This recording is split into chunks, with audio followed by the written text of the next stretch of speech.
itu berupa, baik itu berupa ucapan atau perbuatan atau harta atau hati, maka dia niatkan untuk mendapatkan pahala hanya dari Allah Subhanahu wa taala, maka berarti itu adalah ibadah yang paling sempurna. Dan itulah yang dimaksud di dalam ayat Al-Qur'an, "Wa ma umiru illa liya'budullaha mukhlishina lahuddin." Yang artinya tidaklah mereka diperintahkan kecuali untuk beribadah dengan murni hanya mengharap pahala dari Allah Subhanahu wa taala dalam mengerjakan agama Islam. Ini tingkatan yang paling tinggi. Di sana ada tingkatan yang kedua yang paling rendah, yaitu beribadah dia niatkan mendapatkan dunia semata. Ini yang paling rendah. Dia mendapatkan dunia semata. Maka dia keluar dari agama Islam dan pahalanya terhapus. Sebagaimana firman Allah, "Man kana yuridul hayatad dunya wa zinataha nuwaffi ilaihim a'malahum fiha wa hum fiha la yubkhasun. Ulaika alladzina laysa lahum fil akhirah illa an-nar wa habita ma sana'u fiha wa batilun ma kanu ya'malun." Barang siapa yang menginginkan kehidupan dunia dan perhiasannya, maka kami akan berikan kepadanya dan mereka tidak akan dikurangi keinginannya tersebut. Tetapi mereka lah orang-orang yang di akhirat tidak ada bagiannya kecuali neraka dan terhapus batal apa yang telah mereka amalkan. Ini kalau niatannya kebalikan 180 derajat dari yang pertama, yaitu dia menginginkan hanya dunia semata, tiada sekutu bagi Allah. Saya beri contoh, misalkan bersedekah hanya ingin dunia. Saya bersedekah 100 juta, 100 ribu karena ingin dapat 1 miliar. Tidak ada niatan lain, maka ini amalannya terhapus dan dia keluar dari agama Islam.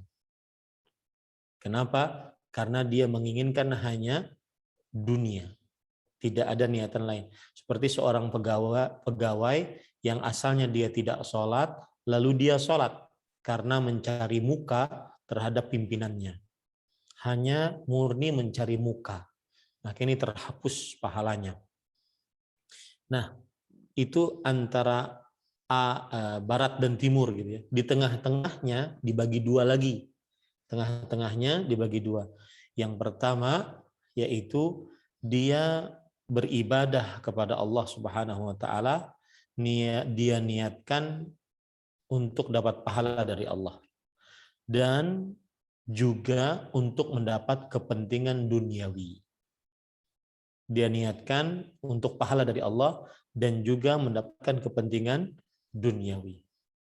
Maka yang seperti ini dilihat apakah yang dia niatkan tersebut terdapat dalam ayat Al-Quran atau hadis Rasul.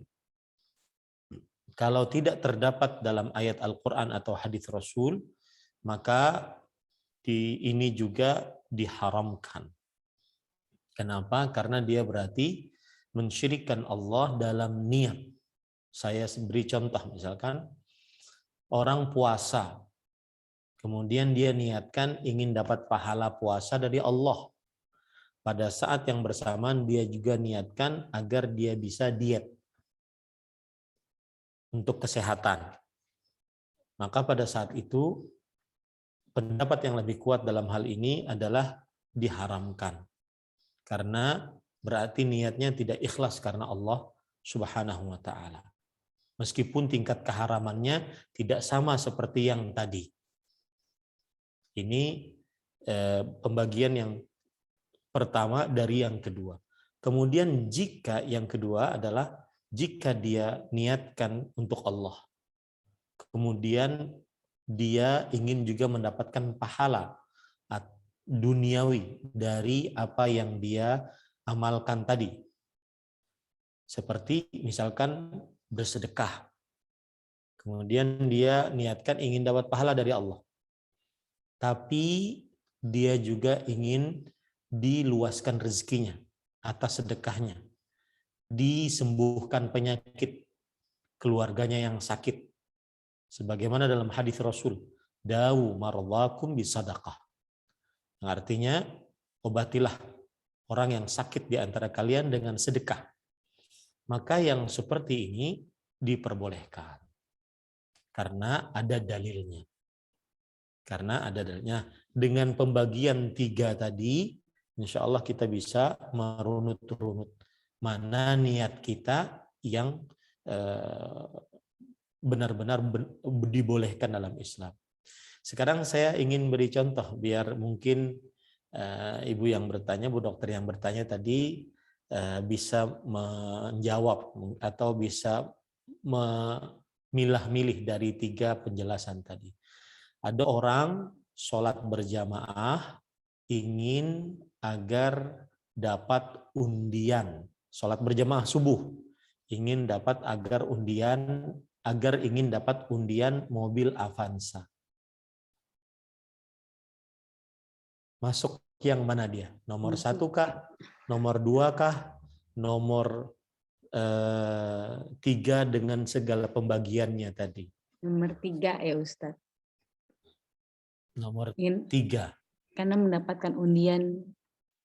Itu kan. Tentunya Bu ya, ini Bu Dokter ya, kita berbicara tentang niat, kita tidak tahu apakah dia niatnya apa ya. Kita tidak bisa menghukumi. Cuma kalau seandainya dia niatnya, dia sholat berjamaah untuk dapat pahala dari Allah dan dapat undian, maka ini juga diharamkan. Kenapa demikian? Karena tidak ada dalil akan hal tersebut. Ya.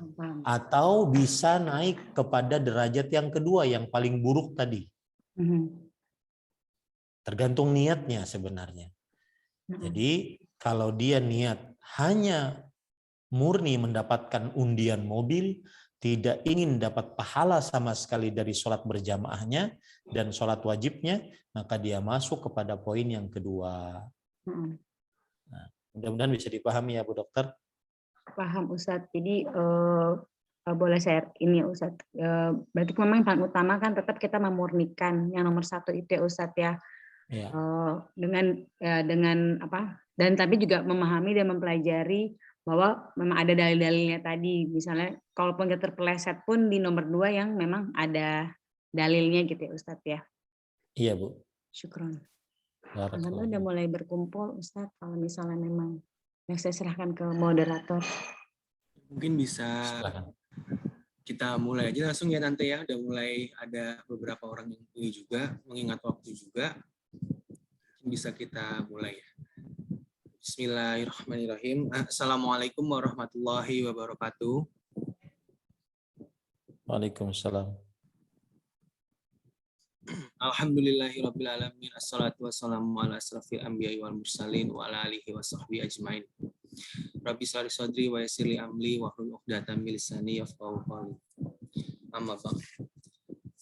Syukur kita panjatkan kehadiran Allah Subhanahu wa taala yang telah memberikan kita banyak nikmat sehingga kita dapat bisa hadir dalam kajian online hari ini. Tak lupa salawat serta salam kita hanturkan kepada Nabi Muhammad SAW beserta para keluarga dan para sahabat. Semoga kita terus sampai akhir zaman mendapatkan syafaat dari beliau. Alhamdulillah sore hari ini kita bisa kembali berkumpul lagi di kajian online. Hari ini temanya berjudul tentang Kitab Cahaya Kehidupan Para Khalifah Terbaik, yang mungkin nanti materinya akan disampaikan insya Allah oleh Ustadz Ahmad Zainuddin Al-Banjari yang alhamdulillah udah berada di tengah-tengah kita. Mungkin nanti susunan acaranya pertama adalah penyampaian materi dari Pak Ustadz, kemudian setelah itu boleh ada tanya jawab dari peserta. Kemudian mungkin saya bacakan sedikit tata tertib ya untuk acara kajian hari ini. Jadi yang pertama, selama kajian untuk menonaktifkan audio atau memute ya. Kemudian peserta yang perempuan untuk mohon menonaktifkan video. Kemudian bila ingin bertanya, itu mohon dicantumkan nama di kolom chat.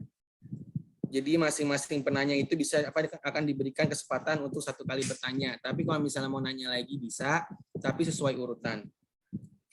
Kemudian nanti kalau misalnya mungkin sudah selesai semua dijawab, ada yang mau nanya lagi dengan langsung berbicara, nanti akan saya persilahkan bila sudah selesai semuanya. Kalau misalnya pertanyaan-pertanyaan yang di chat sudah selesai. Begitu mungkin bisa langsung di ini Pak Ustadz untuk disampaikan materinya. Semoga materinya yang sekarang ini bisa menambah keimanan kita dan menambah ilmu kita pada hari ini. Silakan Pak Ustadz. Bismillahirrahmanirrahim. Innal hamdalillah nahmaduhu wa nasta'inuhu wa nastaghfiruh wa na'udzu billahi min syururi anfusina wa sayyiati a'malina. Man yahdihillahu fala mudilla lah wa man yudlil fala hadiya lah. Asyhadu an la ilaha illallah wahdahu la syarika lah wa asyhadu anna Muhammadan abduhu wa rasuluh. Ya ayyuhalladzina amanu taqullaha haqqa tuqatih wa la tamutunna illa wa antum muslimun.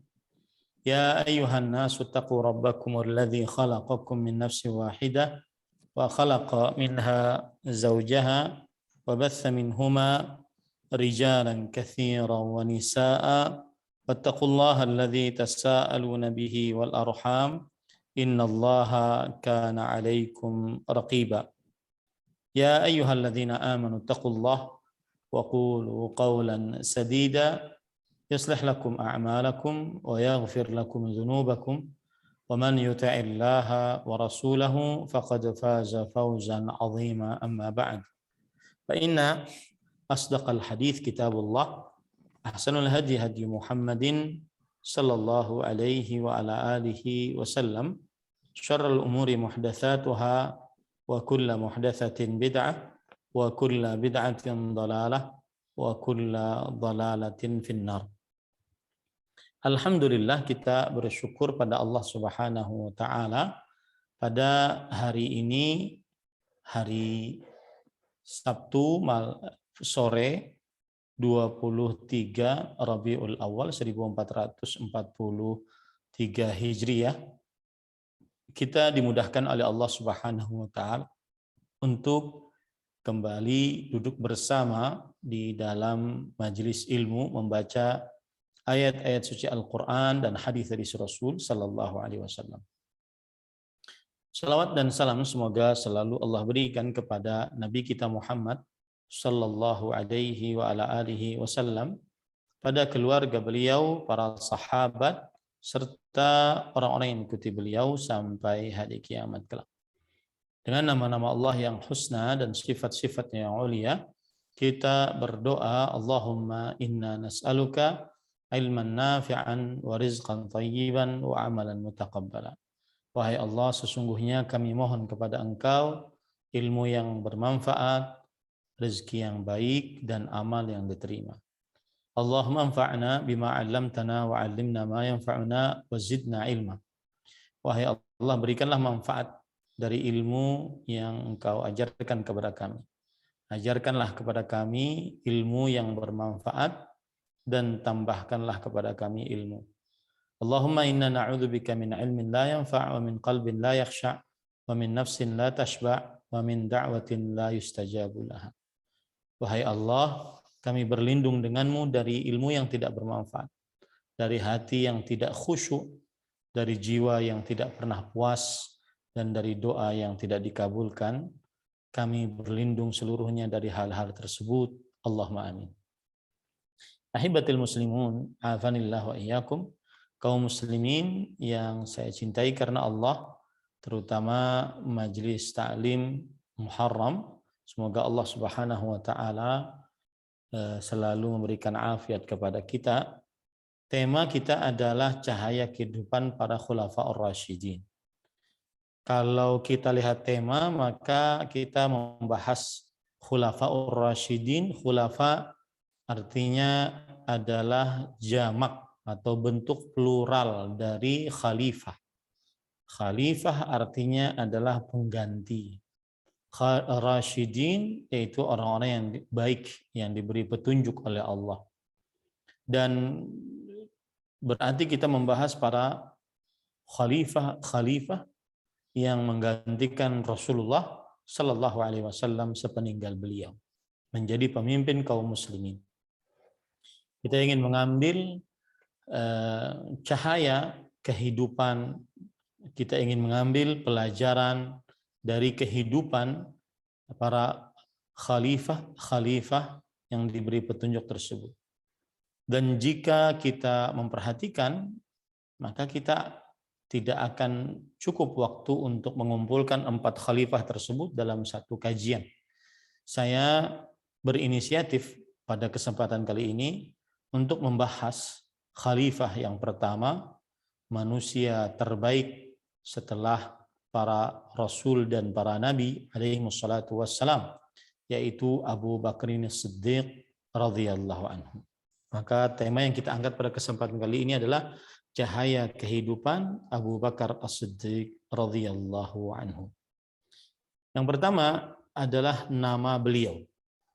Nama dan juga keturunan atau nasab beliau. Siapa sih beliau? Maka beliau adalah namanya Abdullah bin Abi Quhafah, yaitu Utsman bin Amir bin Amr bin Ka'ab bin Sa'ad bin Taim bin Murrah. Murrah ini adalah kakek ke-6 Nabi Muhammad sallallahu alaihi wa ala alihi wasallam. Murrah bin Ka'ab bin Lu'ay bin Ghalib bin Fihr Al-Qurashi At-Taimi, bertemu nasabnya dengan Rasul sallallahu alaihi wasallam pada kakek Nabi Muhammad SAW yang ke-7, yaitu Murrah bin Ka'ab. Nabi Muhammad SAW Muhammad bin Abdillah bin Abdul Muttalib bin Hashim bin Abdi Manaf bin Qusay bin Murrah bin Ka'ab bin Lu'ay, bertemu dengan kakek Nabi Muhammad SAW pada kakek yang kelima kalau begitu. Ya. Taib. Kemudian dan ada yang mengatakan bahwasanya nama beliau adalah bukan Abdullah, tetapi nama beliau adalah Atiq. Nama beliau adalah Atiq, sebagaimana yang diriwayatkan oleh Ibnu Sa'ad dari Muhammad Ibnu Sirin, seorang tabi'i. Tetapi pendapat yang benar adalah bahwa nama beliau Abdullah. Nama bapak beliau Utsman, Abdullah bin Utsman. Ya, nama bapak beliau adalah Abdullah bin Utsman. Lalu kenapa dinamai dengan Atiq? Lalu Atiq ini apanya? Atiq ini adalah gelar yang dimiliki oleh Abu Bakar As-Siddiq radhiyallahu anhu. Dan di sini nanti kita mendapatkan pelajaran. Dari nama saja kita mendapatkan pelajaran dari Abu Bakar As-Siddiq radhiyallahu anhu. Atiq adalah li'itaqati wajhihi, kata para ulama sejarah Islam, yaitu karena bagusnya rupa dari Abu Bakar As-Siddiq radhiyallahu anhu. Sebagaimana dikatakan oleh Al-Laits bin Sa'ad, Imam Ahmad bin Hanbal, kemudian Yahya ibn Ma'in, para ulama Islam, bahwa Atiq masuknya adalah itaqatu wajhi, yang artinya saking bagusnya rupa beliau maka dinamakan dengan Atiq. Kemudian ini juga beliau dikatakan Atiq sebagai gelar karena beliau adalah orang yang selalu di depan di dalam kebaikan. Selalu berada di depan di dalam kebaikan. Ini perlu kita contoh. Menjadi orang yang terdepan ataupun menjadi founding founder ya bagi kebaikan. Setiap kebaikan beliau selalu ada di depan, mencontohkan yang paling pertama. Dan ini dikatakan oleh Abu Nuaim Al-Fadl bin Dukain bahwasanya yang namanya atiq maksudnya adalah liqidamihi fil khair, karena beliau selalu berada di depan dalam kebaikan. Kemudian juga yang ketiga, beliau mendapatkan gelar namanya atiq karena li'itaqati nasabihi, karena bersihnya nasabnya, ya. Bahkan disebutkan bahwa idza lam yakun fi nasabihi syai'un yu'abu bihi. Seseorang dikatakan atiq kalau seandainya di dalam nasabnya tidak ada sesuatu yang aib padanya. Ini zaman sekarang harus kita sebarkan hal-hal yang seperti ini, dalam artian sebagian orang di zaman sekarang, terutama para perempuan dan juga termasuk di dalamnya adalah para orang tua, ya, di zaman sekarang mereka bermudah-mudah di dalam di dalam perihal menjaga kesucian, ya, di dalam perihal menjaga kesucian. Maka ini harus diperhatikan, jangan sampai kita kaum muslimin bermudah-mudah untuk membiarkan anak perempuan kita tidak terjaga kesuciannya.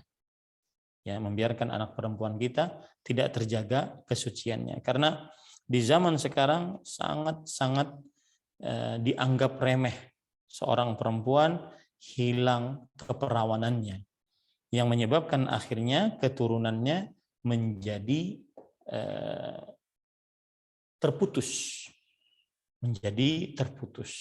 Seorang anak tidak punya bapaknya.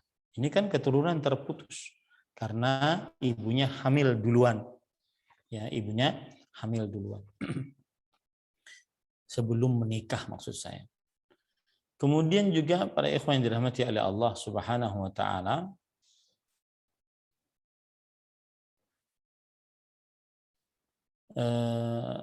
taib. Ada lagi yang mengatakan bahwasanya kata Abdullah bin Abbas radhiyallahu anhuma, sebagaimana yang diriwayatkan oleh Imam At-Tabarani, bahwa Abu Bakar As-Siddiq diberikan gelar Atiq bi husni wajhihi, berdasarkan bagusnya wajahnya, Ini sebagaimana yang sudah kita sebutkan tadi. Baik. Sekarang ahibatil muslimun a'azanillah wa iyyakum. Kemudian Abu Bakar As-Siddiq radhiyallahu anhu, kalau berbicara tentang lahirnya beliau, adalah dilahirkan setelah kelahiran Nabi Muhammad SAW 2 tahun dan beberapa bulan. Ya, setelah kelahiran Nabi Muhammad SAW 2 tahun dan beberapa bulan. Dan beliau juga berumur 63 tahun. Jadi wafatnya beliau berumur 63 tahun. Kan Abu Bakar As-Siddiq menjadi khalifah pada tahun ke-11, wafat pada tahun ke-13 Hijriah. Nah, umur beliau 63 tahun, sama dengan Rasul Shallallahu Alaihi Wasallam, karena beliau lahir 2 tahun setelah Nabi Muhammad Shallallahu Alaihi Wasallam lahir. Dalam Imam Ibnu Katsir rahimahullah berkata bahwa Nabi Muhammad Shallallahu Alaihi Wasallam pernah bersabda kepada Abu Bakar, "Ana akbaru au anta." Wahai Abu Bakar As-Siddiq, aku lebih tua darimu atau kamu lebih tua dariku? Kemudian Abu Bakar As-Siddiq menjawab, "Anta akbaru wa ana asannu minka." Engkau lebih tua wahai Rasulullah dan aku lebih muda daripada engkau. Nah, ini termasuk daripada kelahiran Abu Bakar As-Siddiq radhiyallahu anhu. Taib. Kemudian para ikhwan yang dirahmati oleh Allah Subhanahu wa taala, Abu Bakar As-Siddiq tinggal di kota Makkah dan tidak keluar dari kota Makkah kecuali karena perniagaan. Tidak keluar kecuali karena perniagaan. Dan beliau mempunyai harta yang banyak di tengah-tengah kaumnya. Dan beliau mempunyai marwah, yaitu kewibawaan yang sempurna di tengah kaumnya. Dan beliau terkenal dengan dermawan. Jadi memang sebelum masuk Islam sudah terkenal dengan kedermawanannya. Berkata ulama Ibnu Daghinnah, innaka la tasilur rahim wa tasduqul hadith wa taksibul ma'dum wa tahmilul kalla wa tu'inu ala nawaibil dahr wa tuqrid dhaif. Artinya, sesungguhnya engkau wahai Abu Bakar As-Siddiq orang yang selalu menyambung hubungan rahim. Ini yang patut kita contoh juga dari sejarahnya Abu Bakar As-Siddiq. Kemudian jujur perkataan, kemudian memberikan bekal kepada orang yang tidak memiliki, kemudian membawa beban orang-orang yang lemah, kemudian menolong orang-orang memperjuangkan kebenaran, kemudian memuliakan tamu. Ini adalah akhlak dari Abu Bakar As-Siddiq radhiyallahu anhu. Dan Imam Nawawi rahimahullah berkata, kana min ru'asai Quraisy fil jahiliyah wa ahli musyawaratihim wa muhabbaban fihim wa a'lama lima'alimihim. Abu Bakar As-Siddiq adalah termasuk dari pemimpin orang-orang Quraisy di masa jahiliyah dan termasuk orang yang memiliki kedudukan untuk diajak musyawarah di tengah-tengah orang-orang Quraisy. Kemudian dicintai oleh orang-orang Quraisy. Kemudian Abu Bakar As-Siddiq orang yang paling pintar di tengah-tengah orang Quraisy. Nah, para ikhwan yang dirahmati oleh Allah Subhanahu wa taala, kemudian sifat-sifat yang dimiliki oleh Abu Bakar As-Siddiq radhiyallahu anhu setelah beliau masuk dalam agama Islam. Di antaranya Abu Bakar As-Siddiq radhiyallahu anhu di masa jahiliyah, beliau orang yang sangat terjaga dari hal-hal yang buruk di masa jahiliyah. Beliau orang yang sangat terjaga dari hal-hal yang buruk. Disebutkan oleh Imam Ibnu Asakir di dalam kitab tarikhnya dengan sanad yang sahih dari Aisyah radhiyallahu anha, beliau berkata, wallahi ma qala Abu Bakrin syi'ran qattu fi jahiliyati wala Islam. Walaqad taraka huwa wa Uthman syurbal khamri fil jahiliyah. Demi Allah, Abu Bakar As-Siddiq tidak pernah menyebutkan syair. Jadi bersyair, berdendang syair beliau tidak pernah. Baik di masa jahiliyah ataupun di masa Islam. Makanya beliau waktu itu yang mencegah terjadinya perempuan memukul rebana di hadapan Rasulullah SAW. Beliau mengatakan, mazamir min mazamir syaitan fi buyuti Rasulullah SAW. Apakah ada serulingan syaitan di rumah Rasulullah SAW? Karena memang dari masa jahiliyah beliau tidak terkenal dengan berdendang-dendang, apalagi di masa Islam. Kemudian kata Aisyah radhiyallahu anha, demi dan sungguh Abu Bakar As-Siddiq dan Utsman bin Affan radhiyallahu anhuma tidak pernah minum khamar di masa jahiliyah.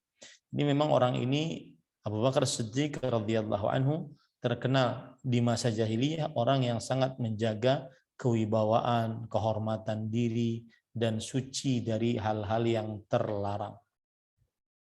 Kemudian diriwayatkan oleh Abu Nu'aim Al-Asfahani dalam kitabnya Hilyatul Auliya dengan sanad yang jayyid, dengan sanad yang baik, beliau berkata, laqad kana harrama Abu Bakrin al-khamra ala nafsihi fil jahiliyah. Abu Bakar As-Siddiq radhiyallahu anhu telah mengharamkan atas dirinya sendiri di masa jahiliyah khamar, minuman khamar.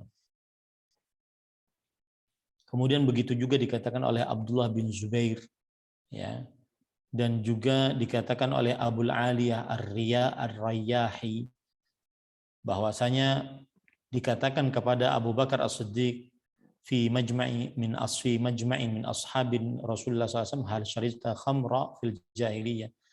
Waktu itu Abu Bakar As-Siddiq ditanya di hadapan para sahabat Nabi, apakah engkau pernah meminum khamar di masa jahiliyah? Kemudian Abu Bakar As-Siddiq menjawab, a'udzubillah. Kemudian Abu Bakar As-Siddiq ditanya, walima kuntu asunu irdi wa ahfadhu muru'ati fa inna man syaribal khamra kana mudayyan fi ardihi wa muru'atihi. Aku senantiasa menjaga kehormatanku, aku senantiasa menjaga marwahku, karena siapa yang minum khamar maka dia akan merendahkan ke harga dirinya dan juga marwahnya. Dia akan merendahkan harga dirinya dan juga marwahnya. Nah, ini para ikhwan yang dirahmati oleh Allah Subhanahu wa taala. Kemudian juga yang menarik dari Abu Bakar As-Siddiq radhiyallahu anhu, kalau sifat fisik mungkin tidak terlalu kita ingin bahas ya. Sifat yang menarik dari Abu Bakar As-Siddiq radhiyallahu anhu adalah bahwasanya Abu Bakar As-Siddiq radhiyallahu anhu beliau memiliki sifat-sifat yang mulia. Di antaranya pemurah, suka memberi, suka bersedekah. Pemurah, suka memberi, suka bersedekah. Hal ini sebagaimana disebutkan dalam riwayat Imam Tirmidzi, disahihkan oleh Imam Tirmidzi dari Umar bin Khattab radhiyallahu anhu, beliau berkata, amarana Rasulullah sallallahu alaihi wasallam yauman an natasaddaqa fawafaqa dzalika malan indi. Faqultu al-yawma asbiqu Aba Bakrin in sabaqtuhu yauman faji'tu binisfi mali. Faqala Rasulullah sallallahu alaihi wa ala alihi wasallam ma abqaita li ahlik. Qultu mislahu. Yang artinya Rasulullah sallallahu alaihi wasallam memerintahkan kami untuk bersedekah pada suatu hari. Lalu ketepatan hal tersebut aku memiliki harta, kata Umar bin Khattab. Lalu Umar bin Khattab radhiyallahu anhu berkata, hari ini aku akan dahului Abu Bakar As-Siddiq, karena aku tidak pernah mendahului Abu Bakar As-Siddiq satu hari pun dalam kebaikan. Dan ini pelajaran menarik dari dua manusia terbaik sepeninggal Rasul dan Nabi alaihi wassalatu wassalam, yaitu mereka senantiasa berlomba-lomba dalam kebaikan. Berlomba-lomba dalam kebaikan. Dan yang patut kita ingat, berlomba-lomba dalam kebaikan bukan urusan siapa menang dan siapa yang kalah. Tetapi berlomba-lomba dalam kebaikan adalah berlomba-lomba dalam kebaikan. Karena tidak akan pernah bisa disamakan Abu Bakar dan Umar. Tidak akan pernah bisa disamakan Utsman dengan Ali radhiyallahu anhum ajma'in. Tidak akan bisa disamakan Imam Bukhari dengan Imam Muslim. Kemudian tidak akan bisa disamakan Nabi Isa dengan Nabi Musa, Nabi Muhammad sallallahu alaihi wasallam dengan Nabi Ibrahim alaihi wassalatu wassalam radhiyallahu anhu. Tetapi yang paling utama adalah berlomba-lomba, sehingga akhirnya apa yang terjadi? Rasulullah SAW berkata, aku masuk bersama Abu Bakar dan Umar. Aku keluar bersama Abu Bakar dan Umar. Aku berdiam bersama Abu Bakar dan Umar. Selalu disebutkan, ini akibat berlomba-lomba. Nama yang melombai diikutkan kepada yang dilombai. Nama Umar diikutkan kepada Abu Bakar. Makanya di dalam hadis ini, hari ini aku akan dahului Abu Bakar, karena aku tidak pernah mendahuluinya pada suatu kali pun. Maka akhirnya aku datang dengan setengah hartaku. Kalau anggap harta Umar bin Khattab 100 juta, beliau bawa 50 juta untuk disedekahkan kepada Rasulullah SAW. Lalu Rasulullah SAW bertanya, ma abqaita li ahli. Wahai Umar, apa yang engkau sisakan untuk keluargamu? Maka Umar bin Khattab radhiyallahu anhu menjawab, mislahu. semisal dengan ini wahai Rasul, karena kan bersedekahnya dengan setengah. Kemudian datanglah Abu Bakar As-Siddiq radhiyallahu anhu bikulli ma indahu, membawa seluruh apa yang dimilikinya, seluruh hartanya. Maka kemudian Rasulullah Shallallahu alaihi wasallam bertanya, "Ma abqaita li ahlik?" Apa yang engkau tinggalkan untuk keluargamu? Ya, kemudian Abu Bakar As-Siddiq menjawab, "Abqaitu lahumullah wa rasulah." Aku tinggalkan untuk keluargaku Allah dan Rasulnya. Kemudian kata Umar bin Khattab radhiyallahu anhu, "Qultu la usabiquka ila syai'in abadan." Aku tidak akan bisa mendahuluimu dalam sesuatu apapun selamanya. Nah, ini contoh bagaimana Abu Bakar As-Siddiq radhiyallahu anhu terkenal dengan kedermawanannya, kemudian pengorbanannya, kemudian sedekahnya. Kemudian hadis riwayat Imam Tirmidzi juga menunjukkan bagaimana Abu Bakar As-Siddiq radhiyallahu anhu, beliau terkenal dengan kedermawanan, terkenal dengan sedekah, terkenal dengan pengorbanannya. Hadis riwayat Imam Tirmidzi dan dihasankan oleh Imam At-Tirmidzi dari sahabat Nabi Abu Hurairah radhiyallahu anhu. Beliau berkata, Rasulullah sallallahu alaihi wasallam bersabda, "Ma li ahadin 'indana yadun illa waqad kafa'nahu ma khala Aba Bakrin." Yang artinya tidak ada seorang pun tidak ada sesuatu yang dimiliki oleh seseorang di antara kita kecuali sudah kita berikan, kecuali Abu Bakar As-Siddiq. Fa inna lahu 'indana yadan yukafi'uhu Allah bihi yaumil qiyamah. Karena sesungguhnya bagi Abu Bakar As-Siddiq di sisi kita ada pertolongan yang Allah Subhanahu wa taala akan balas pertolongan tersebut pada hari kiamat. Kemudian Rasulullah SAW bersabda, "Wa ma nafa'ani malu ahadin qattu ma nafa'ani malu Abi Bakrin radhiyallahu anhu." Tidak pernah memberikan kebaikan harta seseorang kepadaku sama sekali seperti harta Abu Bakar As-Siddiq yang sangat baik kepadaku. Walau kuntu muttakhidan khalilan tattakhadtu Aba Bakrin khalilan, ala wa inna sahibakum khalilullah. Kalau seandainya aku menjadikan seseorang sebagai kekasih yang sangat dekat, teman yang sangat dekat, teman yang sangat spesial, maka niscaya aku akan jadikan Abu Bakar sebagai teman yang sangat spesial, sebagai khalil. Tetapi Nabi kalian adalah Khalilullah, berarti tidak ada kecintaan kecuali hanya dengan Allah Subhanahu wa taala.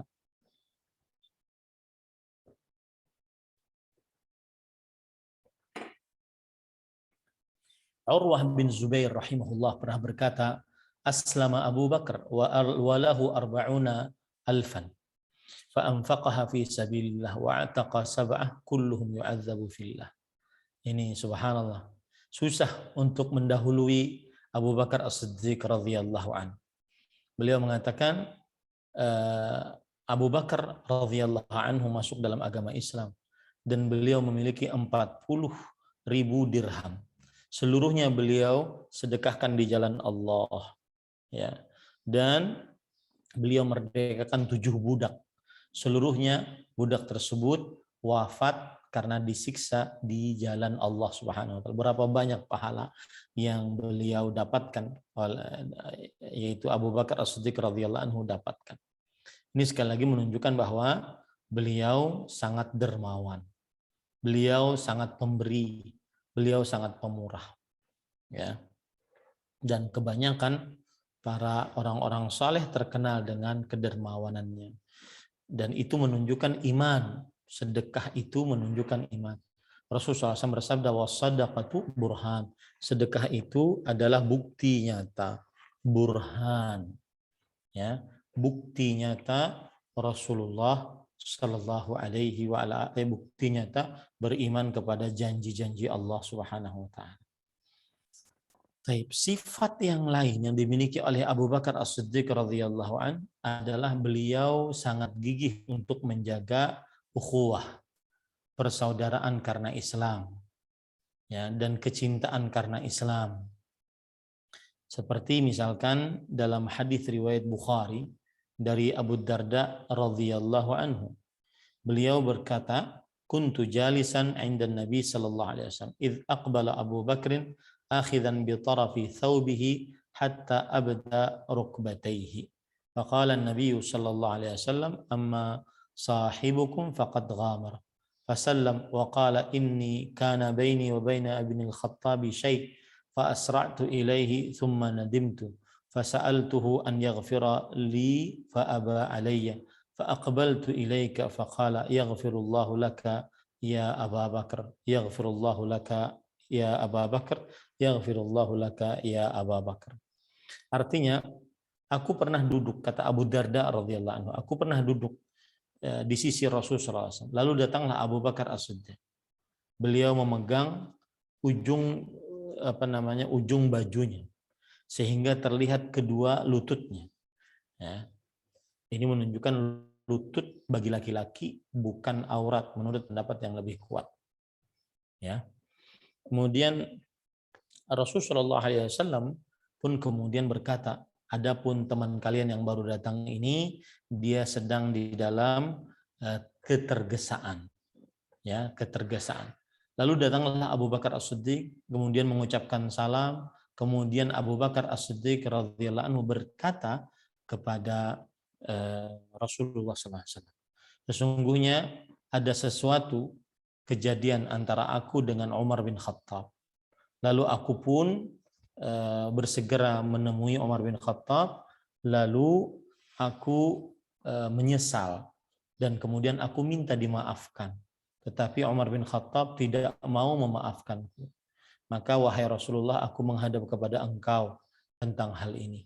Rasulullah SAW langsung mengatakan, Allah telah mengampunimu wahai Abu Bakar. Allah telah mengampunimu wahai Abu Bakar. Allah telah mengampunimu wahai Abu Bakar. Meskipun Umar bin Khattab tidak memaafkan, tapi Allah telah mengampuni atas dosa tersebut. Kemudian apa yang terjadi? Umar bin Khattab radhiyallahu menyesal akan hal itu. Lalu beliau mendatangi rumah Abu Bakar As-Siddiq. Kemudian beliau bertanya, "Athamma Abu Bakar? Apakah ada Abu Bakar di dalam?" Lalu para yang di dalam rumah Abu Bakar mengatakan, "La, tidak." Kemudian Umar bin Khattab mendatangi Nabi Muhammad sallallahu alaihi wasallam. Kemudian mengucapkan salam. Kemudian Rasulullah sallallahu alaihi wasallam wajahnya yatama'ar, wajahnya memerah karena marah. Hatta asfaqa Abu Bakrin fajatha ala rukbatayhi, sampai Abu Bakar kasihan melihat Rasul sallallahu alaihi wasallam. Kemudian Abu Bakar As-Siddiq bertekuk lutut di hadapan Rasul sallallahu alaihi wasallam. Wahai Rasulullah, kemudian Abu Bakar As-Siddiq berkata, "Ya Rasulullah, wallahi inni ana kuntu adlam. Wallahi ana kuntu adlam." Wahai Rasulullah, demi Allah aku yang menzalimi, aku yang telah berbuat zalim. Artinya jangan marah kepada Umar, marahlah kepadaku, aku yang salah, aku yang salah. Maka kata Nabi Muhammad sallallahu alaihi wasallam, "Innallaha ba'atsani ilaikum faqultum kadzabta." Sesungguhnya Allah Subhanahu wa taala mengutusku kepada kalian menjadi nabi dan rasul. Kemudian kalian berkata, engkau telah berdusta. Wa qala Abu Bakrin radhiyallahu anhu sadaq. Tetapi Abu Bakar radhiyallahu anhu sendiri yang mengatakan dia telah benar saat seluruhnya mendustakan Rasul sallallahu alaihi wasallam. Dan Abu Bakar As-Siddiq satu-satunya yang saat itu membenarkan dakwah Rasul sallallahu alaihi wasallam. Wa wasani bi nafsihi wa malihi, dan beliau membelaku dengan hartanya dan nyawanya. Fahal antum tariku li sahibi? Fahal antum tariku li sahibi? Yang artinya, apakah kalian mau meninggalkan temanku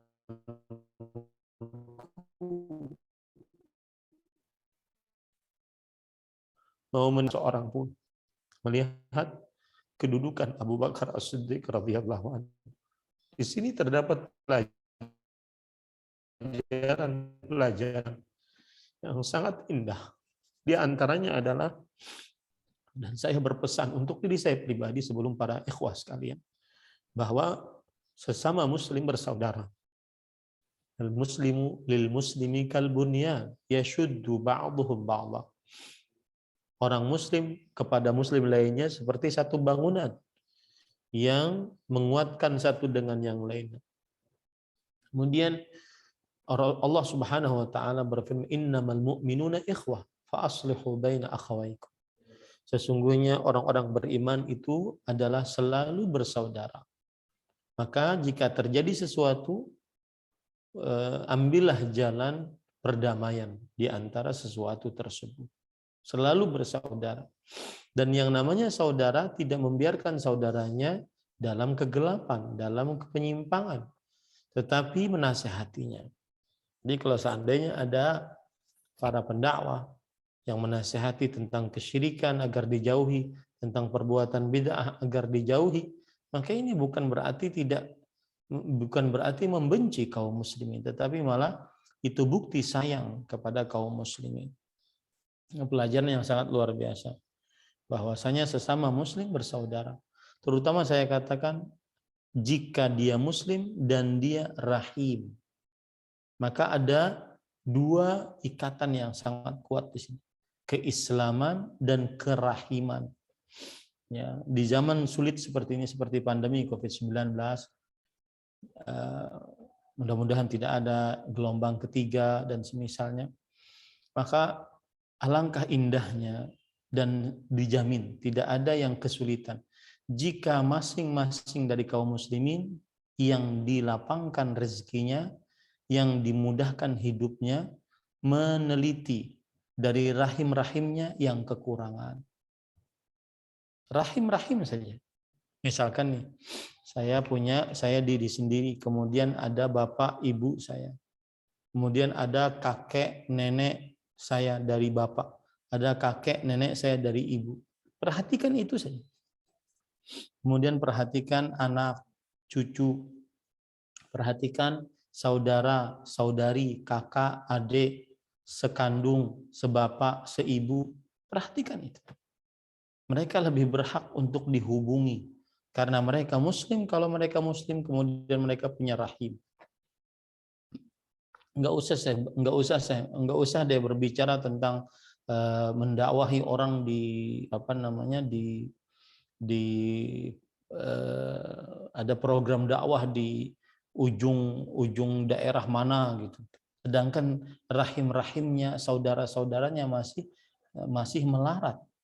Enggak usah ada program-program seperti itu. Setiap orang memperhatikan rahim. Itu sudah mencukupi di zaman sekarang. Tidak lagi yang minta-minta di jalan.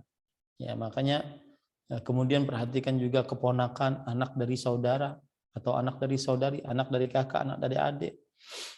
Kemudian paman, bibi, itu rahim-rahim kita. Nah, ini yang harus kita perhatikan. Kadang seseorang dengan rahimnya itu kurang dekat, itu keliru, sangat keliru. Ya, tapi sangat baik, dikenal oleh orang banyak, sangat baik. Ini tidak benar. Bahkan kadang di zaman sekarang kan kita bisa berkomunikasi. Komunikasi dengan WhatsApp. Di grup WhatsApp. Kita ikut banyak grup yang kadang-kadang tidak bermanfaat. Kita ikuti juga, malas untuk keluar. Tapi grup keluarga kita tidak punya. Ini keliru besar. Rahim-rahim kita tidak ada di sana, di dalam grup tersebut. Ini keliru besar. Nah, ini perhatikan baik-baik yang dicontohkan oleh Khalifatul Rasulillah Abu Bakrin As-Siddiq radhiyallahu anhu. Kemudian yang ketiga, sifat yang penting untuk kita contoh dari Abu Bakar As-Siddiq adalah al-wara'. Sifat wara'. Apa itu wara'? Wara' adalah meninggalkan sesuatu yang dikhawatirkan berbahaya di akhirat. Meninggalkan sesuatu yang dikhawatirkan mendatangkan bahaya di akhirat kelak. Para ikhwah yang dirahmati oleh Allah Subhanahu wa taala, ada cerita disebutkan dalam riwayat Bukhari dari Aisyah radhiyallahu anha. Beliau berkata, "Kana li Abi Bakrin ghulamun yukhriju lahul kharaj." Abu Bakar As-Siddiq radhiyallahu anhu memiliki budak. Beliau biasa mengeluarkan al-kharaj, yaitu zakatnya Abu Bakar As-Siddiq. Wa kana Abu Bakar ya'kulu min kharajihi. Yukhriju lahul kharaj. Al-kharaj itu yang jelas sesuatu gitu. Artinya Abu Bakar As-Siddiq memiliki seorang pembantu laki-laki yang mengeluarkan al-kharaj. Abu Bakar As-Siddiq makan dari kharaj tersebut. Faja'a yauman bi syai' fa'akala minhu. Abu Bakar As-Siddiq. Suatu hari pembantu tersebut membawa kepada Abu Bakar As-Siddiq makanan. Lalu Abu Bakar makan dari makanan tersebut. Kemudian pembantunya tersebut bertanya, "Atadri ma hadza?" Wahai Abu Bakar As-Siddiq, tahukah engkau apa ini? Kemudian Abu Bakar As-Siddiq radhiyallahu anhu bertanya, "Wa ma huwa?" Apa itu? Kemudian sang pembantu ini berkata, "Kuntu takahantu li insanin fil jahiliyah wa ma uhsinul kihana illa anni khada'tuhu falaqiyani fa'a'tani bidzalik fa hadzal ladzi akalta minhu fa adkhala Abu Bakrin radhiyallahu anhu yadahu faqa'a kulla syai'in fi batnihi." Kata pembantunya tersebut, "Dulu sebelum aku menjadi muslim, aku suka mempraktekkan sihir. Dan aku main sihir dan perdukunan mengobati orang di masa jahiliyah. Padahal aku tidak pintar. Cuma aku bisa menipu mereka.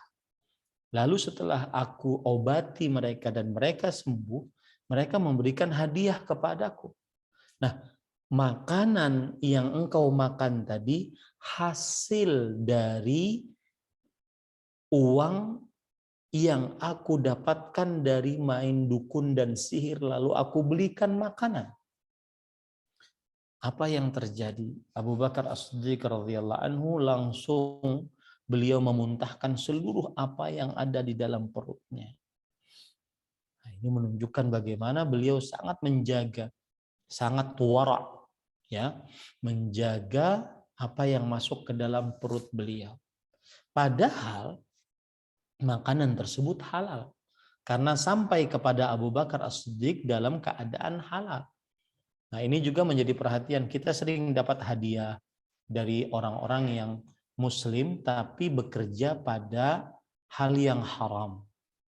Muslim dia, tapi bekerja pada hal yang haram, dan itu keluarga kita, susah kita untuk menolaknya hadiah tersebut. Ya, kita dapat hadiah dari mereka. Misalkan dia bekerja di institusi yang penuh dengan riba atau penuh dengan ketidakpastian, gajinya otomatis haram, minimal syubhat. Maka ketika dia ngasih hadiah ke kita, apa hukumnya? Asal hukumnya halal. Karena datang kepada kita dengan cara yang halal, yaitu hadiah. Datang kepada kita dengan cara yang halal, yaitu hadiah. Nah, tetapi lebih baik kita tidak menerimanya. Kenapa demikian? Karena, dan itulah sifat wara, karena dikhawatirkan berbahaya nanti di akhirat. Sifat wara adalah meninggalkan sesuatu yang dikhawatirkan mendatangkan bahaya di akhirat. Nah, itu yang terjadi kepada Abu Bakar As-Siddiq. Nah, ini yang patut kita contoh sikap wara beliau. Kemudian diriwayatkan oleh Ibnu Sa'ad dalam kitabnya At-Tabaqat dari Al-Bara, dari Ibn Lil-Bara bin Ma'rur, bahwa Umar kharaja yauman hatta atal mimbar. Suatu ketika Umar keluar sampai mendatangi mimbar. وقد كان اشتكى شكوى له فنعت له العسل وفي بيت المال عكة فقال إن أذنتم لي أخذتها وإلا فإنها علي حرام فأذنوا. Oh, ini tentang kisah Umar, mohon maaf ini beda. Abu Bakar As-Siddiq. Sekarang sifat yang keempat yang dimiliki oleh Abu Bakar As-Siddiq radhiyallahu anhu, yaitu sifat zuhud dan tawadhu. Sifat zuhud dan tawadhu. Apa itu zuhud? Zuhud adalah meninggalkan sesuatu yang tidak bermanfaat di akhirat. Kalau wara' tadi meninggalkan sesuatu yang dikhawatirkan mendatangkan bahaya di akhirat. Kalau zuhud meninggalkan sesuatu yang tidak bermanfaat di akhirat. Ya, mana yang lebih mendalam? Wara'. Kalau zuhud meninggalkan sesuatu yang dianggap tidak bermanfaat di akhirat. Tapi kalau wara' lebih lagi meninggalkan sesuatu yang dianggap berbahaya di akhirat. Ya. Diriwayatkan oleh Imam At-Tabari dalam kitabnya Tarikh bahwa anna Abu Bakrin radhiyallahu anhu lamma tawalla al-khilafata kana yaghdu kulla yawmin ila as-suq fayabi'u wa yabta'u wa kanat lahu qit'atu ghanam taruhu alayhi wa rubbama kharaja huwa bi nafsihi fiha wa rubbama kufiha faru'iyat lahu wa kana yahlibu lil hayy aghnamahum falamma buyi'a lahu bil khilafah qalat jariyatun minal hayy al-ana la tahlibu lana manaiha darina fasami'aha Abu Bakar faqala bala la amri la ahlibanna lakum wa inni la arju alla yu'ayyirani ma dakhaltu fihi an khuluqin kuntu alaih. Yang artinya diriwayatkan oleh Imam At-Tabari dalam kitabnya Tarikh bahwa Abu Bakar As-Siddiq radhiyallahu anhu ketika beliau sebelum menjadi khalifah, maka beliau pergi ke pasar setiap pagi, lalu beliau berjual beli, kemudian beliau memiliki beberapa kambing, kemudian setelah itu beliau menggembala kambing tersebut. Kadang beliau sendiri yang menggembala, kadang orang lain yang menggembalakan beliau, dan beliau yang merah susu sendiri untuk kambing-kambing beliau. Ketika sudah dibaiat menjadi khalifah, maka ada seorang perempuan yang berkata, kalau begitu sekarang ini engkau tidak akan memerah susu untuk kami lagi.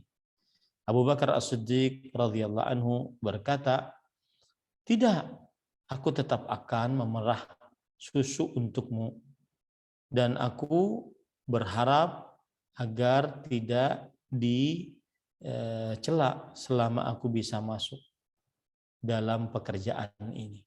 Ini menunjukkan bagaimana beliau meskipun beliau dalam keadaan sudah menjadi khalifah, orang tertinggi, maka beliau tetap tawadhu, rendah hati, kemudian juga zuhud, yaitu tidak atau meninggalkan sesuatu yang tidak bermanfaat untuk beliau.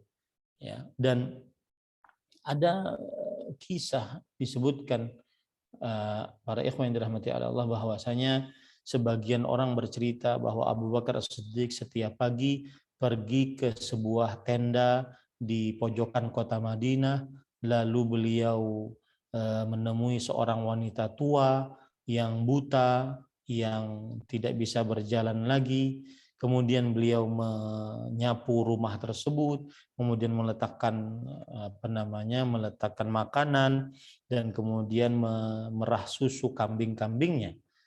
Jika selesai beliau kembali ke kota, kemudian diikuti oleh Umar bin Khattab radhiyallahu anhu. Maka wallahu alam bahwa kisah ini belum ada asalnya dengan cerita yang selengkap ini.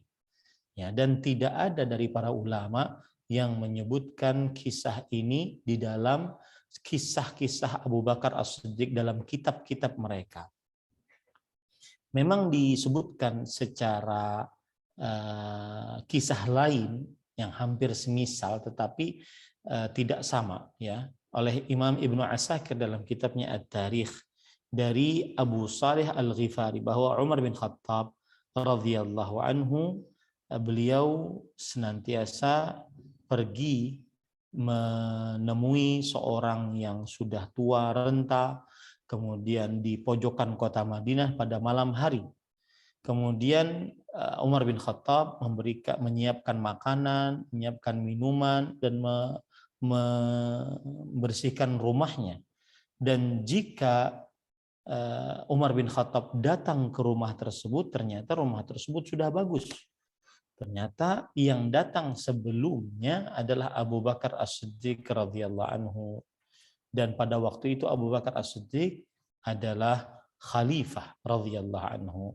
Tetapi sanad ini sangat lemah sekali. Ya, sanad ini sangat lemah sekali karena Abu Salih Al-Ghifari tidak pernah mendengar dari Abu Bakar As-Siddiq, tidak pernah juga mendengar dari Umar bin Khattab radhiyallahu anhu. Dan ini riwayatnya adalah riwayat yang mursal. Jadi kisahnya masih belum ada yang sahih akan hal ini. Tapi keburu difilmkan gitu ya. Keburu difilmkan oleh orang-orang. Nah, mungkin karena itu tadi ya, karena memang ada disebutkan dalam beberapa riwayat. Baik. Kemudian ahibati, terakhir sebelum kita tutup kajian ini adalah ada dua sifat lagi sebenarnya. Sifat yang selanjutnya yaitu sifat yang kelima adalah takut kepada Allah Subhanahu wa taala. Takut kepada Allah Subhanahu wa taala. Kata Imam Al-Qayyim, "Man ta'ammala ahwal as-sahabati radhiyallahu anhum wajadahum fi ghayatil amal ma'a ghayatil khauf." Ini perhatikan baik-baik.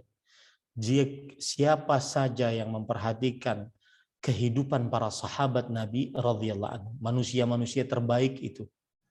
Manusia terbaik setelah para rasul, para nabi, diridhoi oleh Allah, diampuni dosanya, manusia terbaik, dijamin masuk surga.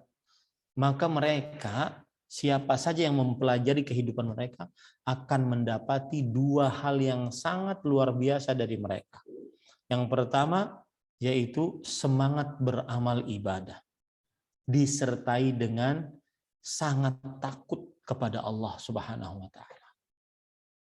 Nah, ini patut dua keadaan yang harus ada, yang kita patut contoh dari para sahabat Nabi. Ghayatul amal ma'a ghayatul khauf. Sangat semangat beramal ibadah disertai dengan sangat mempunyai rasa takut.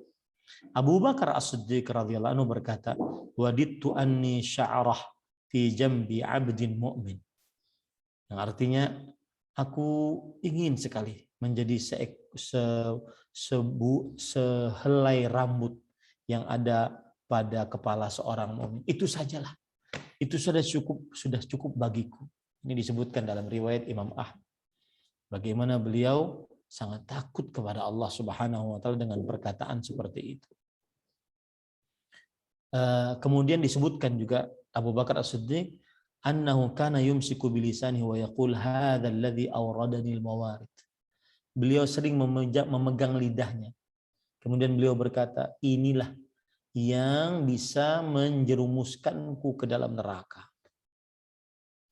Sering-sering mengucap, yang dimana di zaman kita sekarang ini, subhanallah, berkata-kata kasar, berkata-kata binatang buas, ucapan-ucapan kotor sudah dianggap seperti biasa.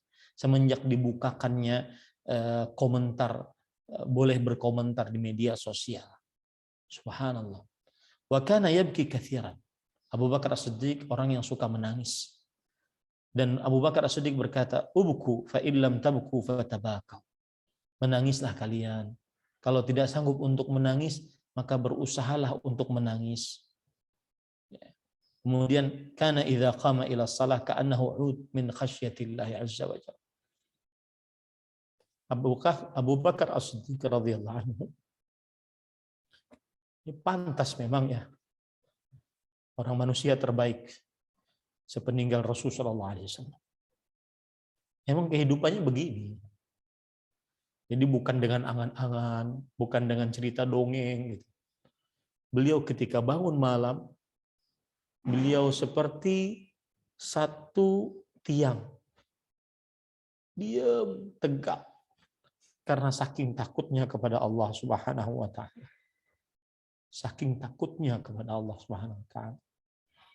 Memang benar perkataan Bakar bin Abdullah al-Muzani rahimahullah.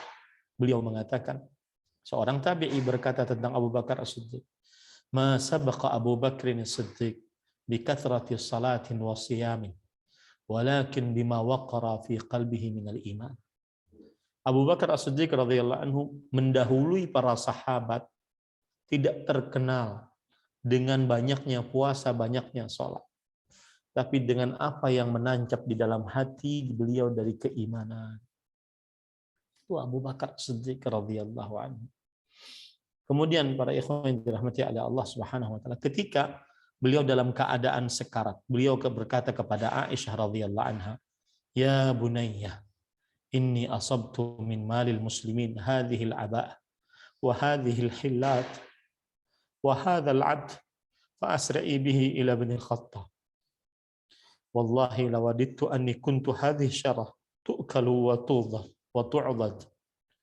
Wahai Aisyah radhiyallahu anha, wahai anak perempuanku, selama aku menjadi khalifah, aku mungkin mengambil harta dari kaum muslimin. Itu jubahku, dan itu pakaianku, dan itu budakku. Kembalikan, cepat kembalikan kepada Umar bin Khattab radhiyallahu anhu. Bagaimana seorang Abu Bakar As-Siddiq sangat takut kepada Allah Subhanahu wa taala. Di zaman sekarang para ikhwah, benar-benar masuk kita ke dalam hadis Rasul sallallahu alaihi wasallam. Beliau berkata, "Ya'ti 'alan nasi zamanun la yubali al-mar'u ma akhadha minhu, aminal halal am minal haram." Akan datang kepada manusia suatu masa, seseorang tidak memperhatikan apa yang dia ambil, apakah yang halal, apakah yang haram. Maka para ikhwah yang dirahmati oleh Allah Subhanahu wa taala, Abu Bakar As-Siddiq contoh teladan di dalam mempunyai rasa takut kepada Allah Subhanahu wa taala. Takut mata kita dipandangkan kemana, takut telinga kita mendengar tentang apa, takut lisan kita berbicara tentang yang dimurkai oleh Allah Subhanahu wa taala. Harus punya rasa takut di zaman sekarang. Zaman yang sebagian orang sangat meremehkan maksiat-maksiat. Para perempuan berjoget dengan erotis, bahkan yang memvideokan suaminya demi uang, subhanallah. Itu dosa besar, kemudian mencari uang dengan dosa besar tersebut. Allahu Akbar. Terakhir, para ikhwan yang dirahmati oleh Allah Subhanahu wa taala, sifat dari Abu Bakar As-Siddiq, cahaya kehidupan Abu Bakar As-Siddiq radhiyallahu anhu wa ardhahu. Mudah-mudahan kita bertemu dengan Allah, berkumpul dengan Nabi Muhammad SAW dan para sahabatnya, terutama Abu Bakar As-Siddiq radhiyallahu anhu. Dan sebagai pengetahuan, mudah-mudahan ini sebagai pemicu kita untuk lebih mendorong diri kita lebih bertakwa kepada Allah. Sungguh sangat indah bermimpi bertemu Abu Bakar As-Siddiq radhiyallahu anhu. Sungguh sangat indah bermimpi bertemu Abu Bakar As-Siddiq radhiyallahu anhu. Para ikhwah, sifat yang terakhir yang dimiliki oleh Abu Bakar As-Siddiq radhiyallahu anhu yang sulit untuk diikuti, tetapi kita berusaha untuk mengikutinya, yaitu memaafkan atas orang yang berbuat buruk kepada beliau. Dalam surat An-Nur ayat 22, Allah Subhanahu wa taala memperingatkan agar orang-orang yang diberikan keluasan rezeki, orang-orang yang diberikan kemuliaan, yaitu Abu Bakar As-Siddiq, untuk tetap memaafkan para kerabat, orang-orang miskin, orang-orang muhajirin yang ikut menyebarkan berita dusta atas Aisyah radhiyallahu anha yang disebarkan pertama kali oleh orang-orang munafik. Allah mengatakan waliya'fu waliyasfahu ala tuhibbuna an yaghfirallahu lakum. Hendaklah kalian maafkan, berlapang dada. Apakah kalian tidak menyukai Allah mengampuni dosa-dosa kalian? Maka Abu Bakar As-Siddiq berkata, bala wallahi inni la uhibbu an yaghfirallahu li. Tentu demi Allah, sungguh aku sangat ingin Allah Subhanahu wa taala mengampuniku.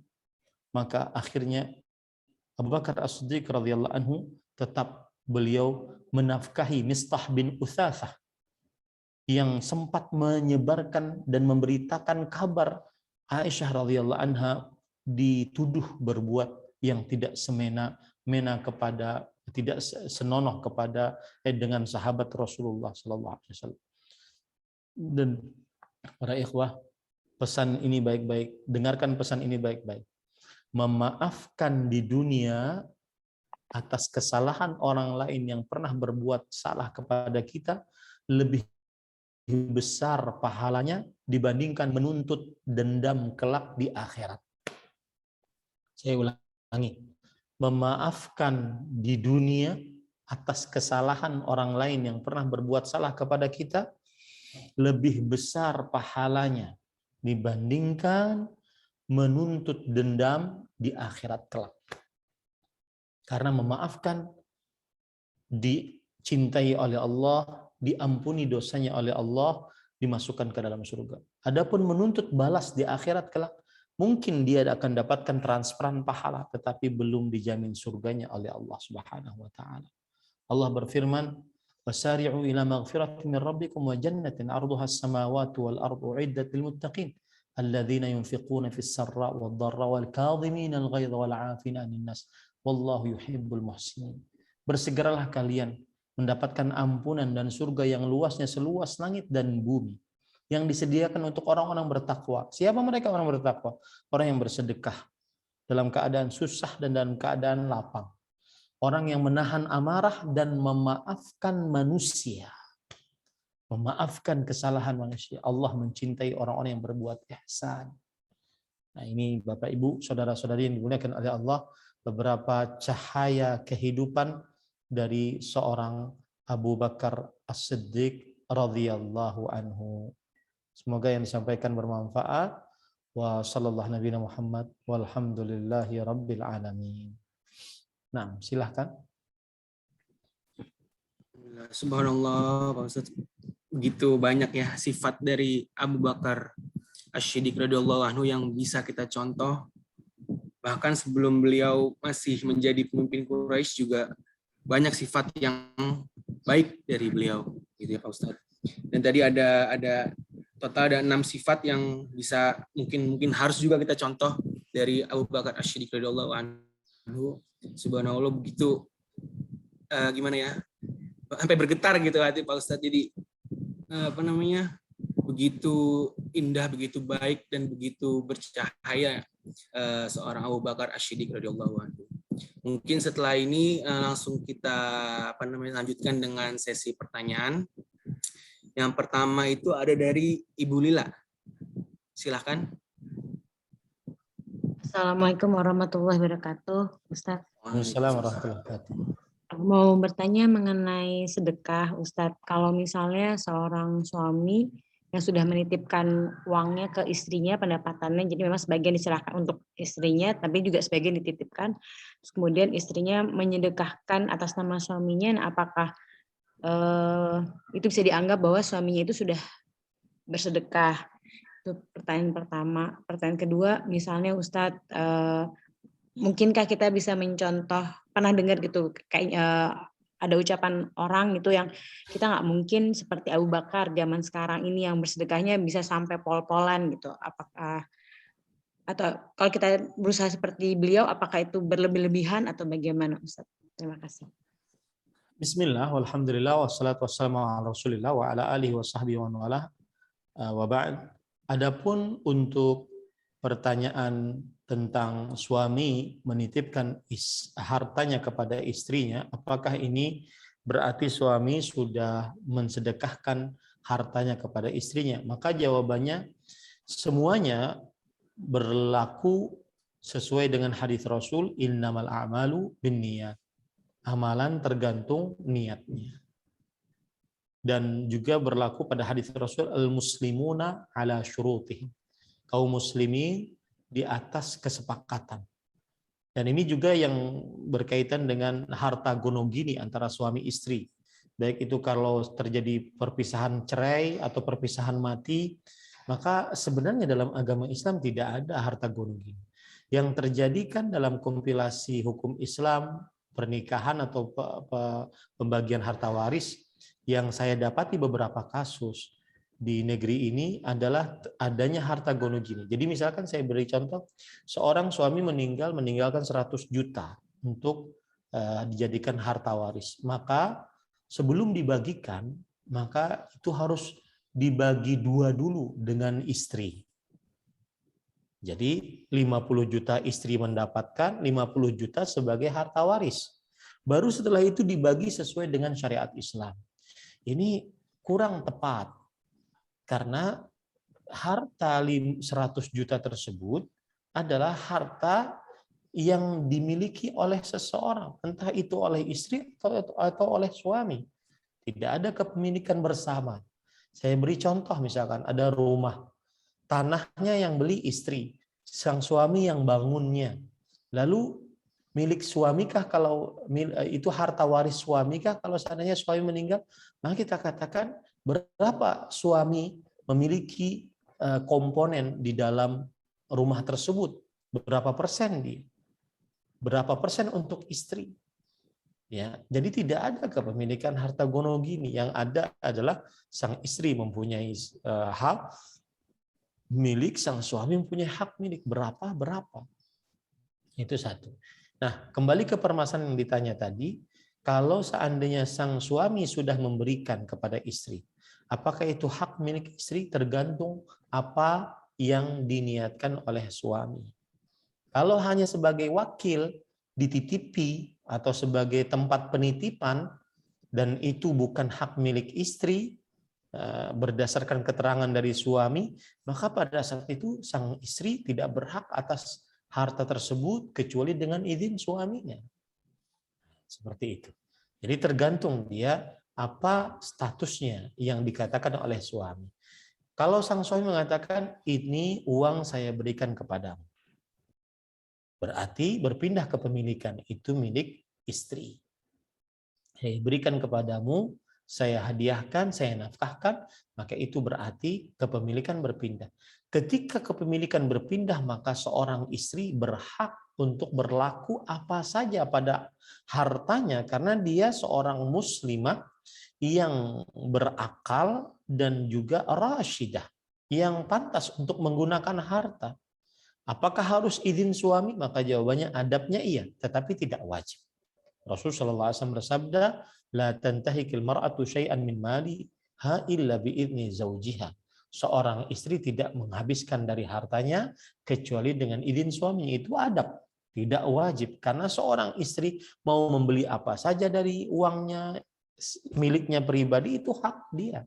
Mau memberikan kepada siapa saja, itu hak dia. Mau menafkahi siapa saja, itu hak dia. Nah, ini seperti itu. Pertanyaan yang kedua tadi tentang apa ya, Bu? Mungkinkah kita mengikuti jejak Abu Bakar Ya, yang bersedekahnya pol-polan itu, Ustaz? Mungkinkah kita mengikuti di zaman sekarang mengikuti jejak Abu Bakar As-Siddiq? Mungkin. Jika keluarga kita sekelas keluarganya Abu Bakar As-Siddiq radhiyallahu anhu. Abu Bakar As-Siddiq radhiyallahu anhu berkata, abqaitu lahumullaha wa rasulah. Aku tinggalkan untuk anak istriku Allah dan Rasulnya. Kalau tawakal kita sekelas keluarganya Abu Bakar As-Siddiq radhiyallahu anhu, maka silahkan. Ya, tapi tentunya akan sangat sulit. Ya. Dan konsep dalam bersedekah adalah kulu washrabu walbasu watasaddaqu min ghairi saraf wala makhilah.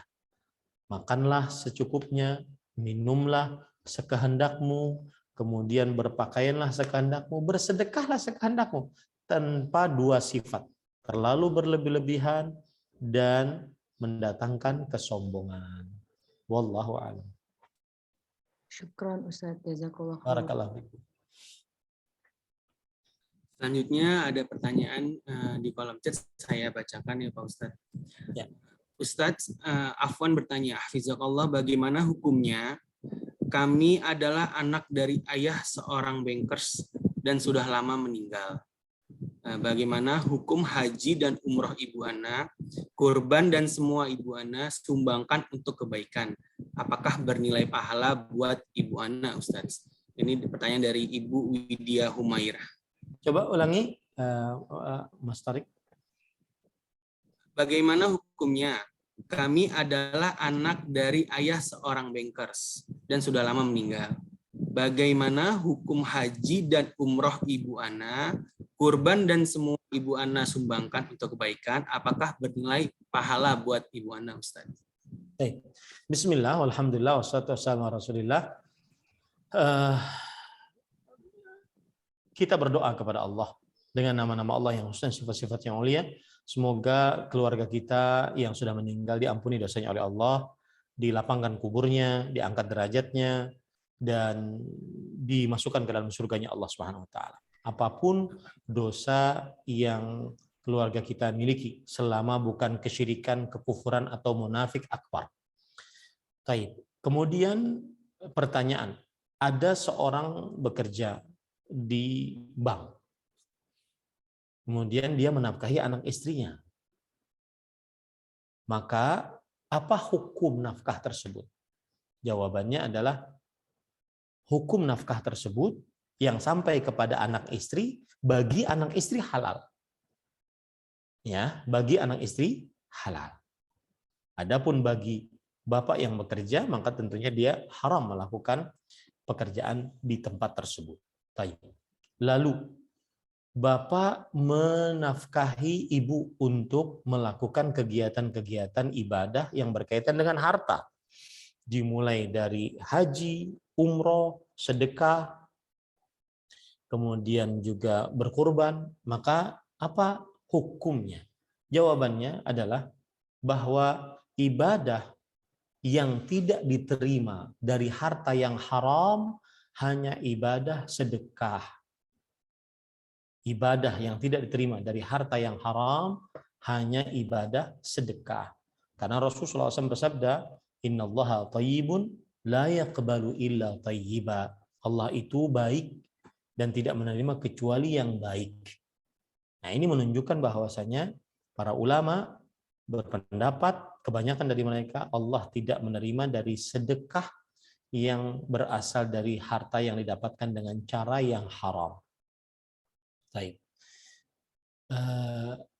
Berarti hajinya, umrohnya, kemudian kurbannya, maka jika tetap mengumpulkan syarat dan rukunnya saat berhaji, tetap digugur kewajibannya. Kita berbicara tentang gugur kewajiban ya, tetap gugur kewajiban.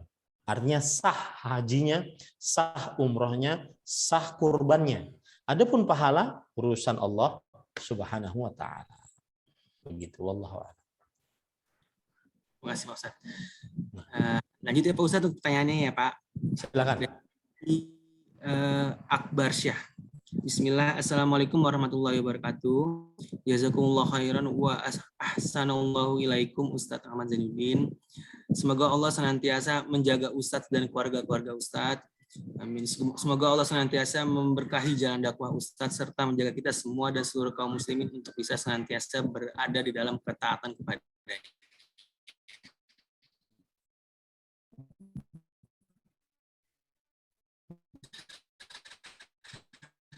Ustaz melihat hal-hal kecil. Apakah ada kiat-kiat bagi saya untuk bisa melembutkan hati saya sehingga bisa sabar dalam hal tersebut? Barakallahu fikum wa sallallahu ala nabiyya Muhammad. Jazakumullah khairan. Waalaikumsalam, jazakumullahu khairan atas pertanyaannya. Maka jawabannya, pertanyaan ini sudah menunjukkan kebaikan. Karena sudah mengakui kesalahan dan kekurangan. Sebagian orang sulit untuk memperbaiki diri karena dia sudah merasa baik. Padahal Allah berfirman, "Fala tuzakku anfusakum." Janganlah kalian mensucikan diri kalian sendiri. Innallaha huwa a'lamu biman ittaqa. Sesungguhnya Allah lebih mengetahui siapa yang lebih bertakwa. Umar bin Khattab berkata, hasibu anfusakum qabla an tuhsabu yaumal ardil akbar. Hisaplah terus diri kalian sebelum kalian dihisap pada hari hisap yang besar. Maka pertanyaan ini baik, mengaku kekurangan dan ingin memperbaiki diri. Ini sesuatu yang sangat luar biasa dari seorang yang bertanya. Nah, adapun jawabannya adalah agar bisa melembutkan hati sehingga tidak mudah marah. Maka yang pertama, sebelum saya jawab, saya punya cerita menarik. Waktu itu saya menjadi tim lekatnya Syekh Abdul Razak bin Abdul Muhsin Al-Badr hafizahumullah saat beliau berkunjung di Indonesia. Kemana-mana pasti saya ada di samping beliau, karena memang ditugaskan oleh panitia. Kemudian di mobil saya bertanya, Syekh, mengapa sabar itu sulit? Lihat ya, mengapa sabar itu sulit? Maka beliau menjawab, karena li'anna sabra manzilatun la yablughuha illa ulul azmi minar rusul. Karena kesabaran adalah sebuah kedudukan yang tidak benar-benar sampai kepadanya kecuali para rasul dari para ulul azmi. Bukan hanya rasul biasa, tetapi para rasul dari ulul azmi. Allah berfirman, fasbir kama sabara ulul azmi minar rasul. Bersabarlah sebagaimana ulul azmi dari para rasul bersabar. Baik. Kemudian beliau bercerita, lihat wahai Ahmad, kata beliau, Nabi kita Muhammad SAW, bagaimana kesabarannya. Beliau pergi ke Taif menawarkan Islam kepada 3 pemuka Taif. Ternyata 3 pemuka Taif tersebut menolak. Kemudian setelah itu beliau berkata kepada 3 pemuka Taif, tidak mengapa kalian tolak. Ini sudah risiko dakwah. Maka tapi jangan beritahukan kepada khalayak ramai. Nanti akan ribut. Akhirnya 3 pemuka ini berkhianat. Dia beritahukan kepada penduduk Taif, dia siapkan anak-anak kecil, budak-budak dengan batu-batu. Rasulullah SAW keluar dilempari sampai luka banyak sekali. Makanya Aisyah radhiyallahu anha bertanya, apa yang paling berat yang Rasulullah SAW dapatkan saat berdakwah? Kata Rasulullah SAW, saat di Taif, saat dalam keadaan sakit hati, kemudian sakit badan, datang malaikat gunung, ya malaikat gunung, kemudian menawarkan jasa. Hai Muhammad, mau engkau aku timpakan 2 gunung kepada penduduk Taif? Apa yang dikatakan oleh Rasulullah SAW? La bal arjullah an yukhrijallahu min aslabihim man ya'budullah la yusyrik bihi. Jangan. Sabar jenis apa ini, kata Syekh kepada saya, wahai Ahmad, sabar jenis apa ini? Kalau kita mungkin ditawarkan seperti itu, maka kita akan jangan 2 gunung, 10 gunung sekalian. Tetapi Nabi kita Muhammad SAW mengatakan jangan. Bahkan aku berharap kepada Allah agar Allah mengeluarkan dari keturunan mereka, tulang sulbi mereka, orang-orang yang benar-benar ikhlas beribadah hanya kepada Allah semata, tiada sekutu bagi Allah. Dan benar, penduduk Taif lah yang kelak akan memerangi Dajjal. Mereka yang paling berani untuk memerangi Dajjal. Lihat, sebuah kesabaran berhasil kemanisan hidup. Maka saya katakan memang perlu usaha. Terutama yang ditakdirkan oleh Allah mempunyai temperamen, dia perlu usaha, harus gigih berusaha.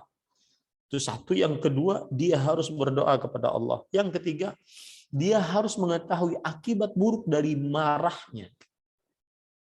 Akibat buruk dari marahnya. Kadang-kadang kita marah untuk sesuatu yang remeh-temeh, akhirnya mencerai istri. Kadang-kadang kita marah untuk sesuatu yang remeh-temeh, akhirnya mematahkan gigi sang anak, menghilangkan gendang telinga sang anak, karena kita tempeleng anak kita. Ya, subhanallah. Yang kita harus berusaha sabar.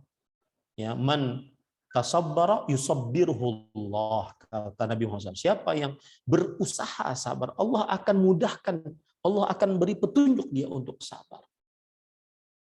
Ini beberapa cara untuk melembutkan hati. Ya, dan salah satunya adalah juga membaca sejarah-sejarah para ulama bagaimana memaafkan kesalahan orang lain yang ada pada diri. Karena sebagian manusia itu begitu. Saya nggak akan tuntut Ustadz di dunia. Biarin aja dia berbuat zalim sama saya. Tapi nanti di akhirat saya tuntut dia. Itu pendendam namanya. Ya, sebagian orang seperti itu. Maka memaafkan di dunia lebih besar pahalanya dibandingkan menuntut balas dendam kelak di akhirat. Dapat dia pahalanya, dapat di akhirat, tapi tidak sebesar yang memaafkan di dunia. Wallahu a'lam. Di sini sudah mau azan maghrib, Mas Tarik. Jadi nggak boleh satu lagi nih Ustaz, satu lagi. Oh ya, siap. Kayaknya ini cukup menarik nih Ustaz pertanyaannya nih. Dari Indri Sukma Putri. Assalamualaikum Ustadz, izin bertanya mengenai beberapa hal. Satu, bagaimana caranya menyambung silaturahmi terhadap keluarga suami, sedangkan suami sendiri masih keberatan untuk berhubungan kepada sepupunya atau pamannya karena pernah disakiti. Apakah boleh sebagai istri menghubungi keluarganya suami duluan tanpa sepengetahuan suami? Bismillah, alhamdulillah, wassalatu wassalamu ala Rasulillah. Kalau seandainya tujuannya adalah untuk islah, untuk perdamaian, Allah berfirman, wassulhu khair, dan perdamaian itu lebih baik. Perdamaian itu lebih baik. Maka istri boleh menghubungi keluarga suami agar bisa berdamai dengan suami.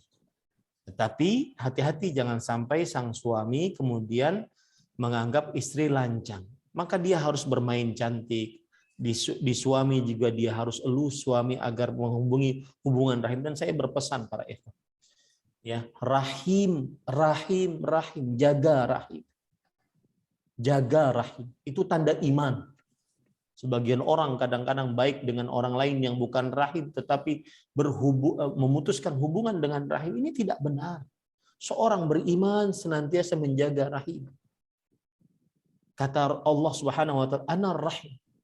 Man wasalani wasaltu." Aku sang rahim. Siapa yang menyambung hubungan rahim, maka aku akan sambung rahmat kepadanya, terus mendapat rahmat.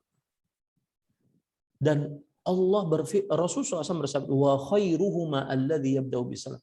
Yang paling baik di antara dua orang yang sedang bersekutu, apalagi itu rahim, yang memulai salam. Assalamu alaikum. Yang muda mendatangi yang tua, meskipun yang muda merasa benar. Nggak ada.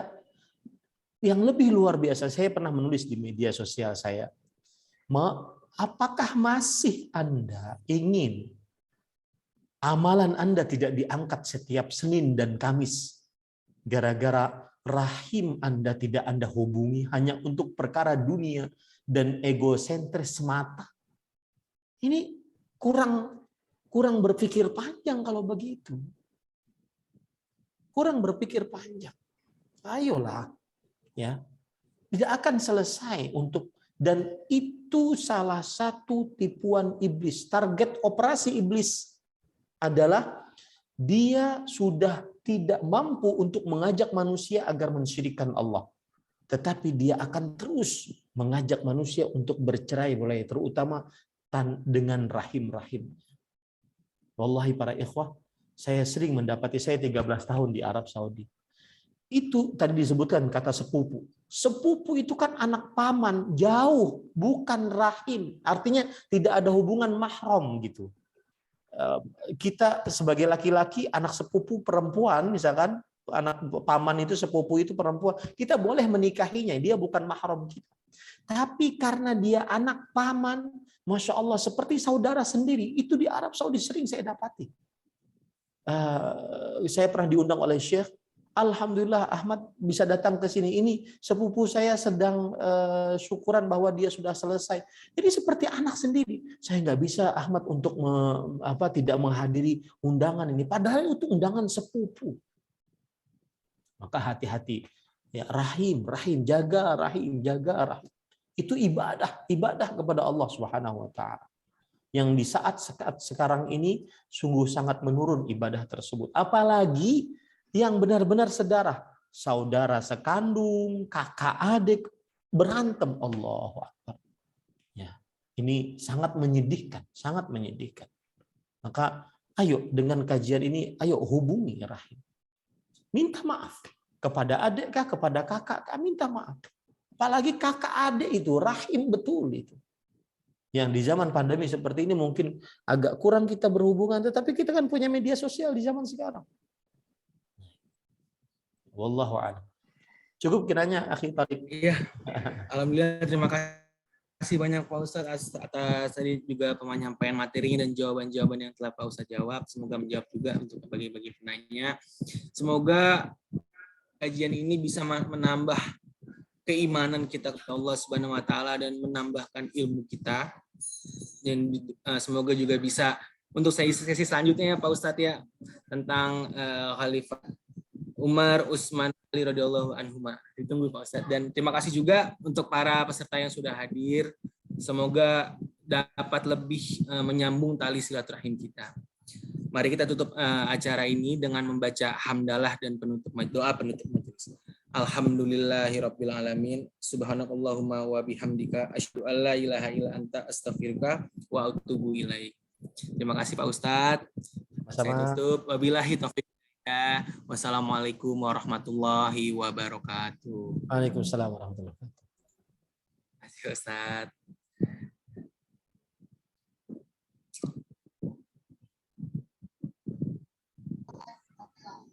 Abdullah Rusdi. Terima kasih. Assalamualaikum ya. Waalaikumsalam. Mas Hita. Oh, ada suaranya Mas Hita. Oh, Mas Hita nggak join audio, pantesan nggak ada suaranya. Halo, assalamualaikum. Assalamualaikum. Assalamualaikum, Mbak Ida loh, Mbak Ida join loh. Mbak Ida. Itu Mas Hita kayaknya nggak masukin ini, nggak itu join audio. Aku juga nggak join audio. Tapi ini ada suaranya Mbak Ida. Iya, suara aja. Iya, video yang enggak, tapi gambarnya tak tutup. Nanti iya, enggak apa-apa. Enggak dilirik liatin aku. Iya. Nanti janjian. Iya, Mbak Ida buka dong. Buka dong. Lihat, ini Bapak. Oh, Mas Hita soalnya dia nggak buka audionya yang di pojokan. Tadi harusnya join audio. Ya, soalnya Mbak Ida nggak pakai kerudung. Iya, nggak apa Mbak Ida. Nggak itu loh Mas Hita. Ternyata aku lihat dia nggak ada gambar mikrofonnya karena dia nggak sambung, nggak connect audionya. Wifi ini dial itu loh, Lil. Iya Mbak, dia nggak join audio. Halo Mbak Ida, sehat ya Mbak Ida? Sehat. Diri, alhamdulillah. Makasih ya. Makasih ya Mbak udah datang. Nanti insya Allah bulan depan ada lagi sama Ustadz Najmi. Ya. Insya Allah, barakallah. Barakallah, Bu Ya, Sigit. Dan apa kabar Bu Sigit? Ya Bu Sigitnya baru datang dari baru bersih langsung ini ikut Mbak Ida. Ya. Ini di samping kanannya ada Pak Sigit juga monitor. Salam ya untuk semua keluarga besar Abdullah Rusdi. Nggih. Sungkem saya kepada Pak Joko nggih. Nggih, Mbak. Nggih, sampun nggih, kula pamit. Nggih, Mbak. Makasih banget ya. Makasih semuanya. Assalamualaikum. Mila, Bapak. I love you, my hero.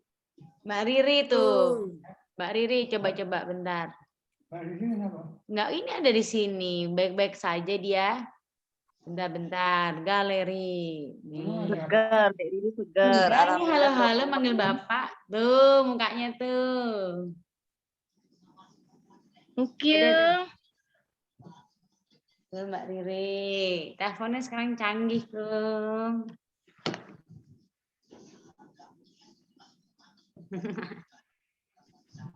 Sehat-sehat. Monggo ya, Om Atik kasih absen ya, Om. Mbak, monggo silakan. Dalila, assalamualaikum. Waalaikumsalam. Aku Liv ya. Iya. Udah semuanya ya, aku N ya. Barakallahu di pause lagi.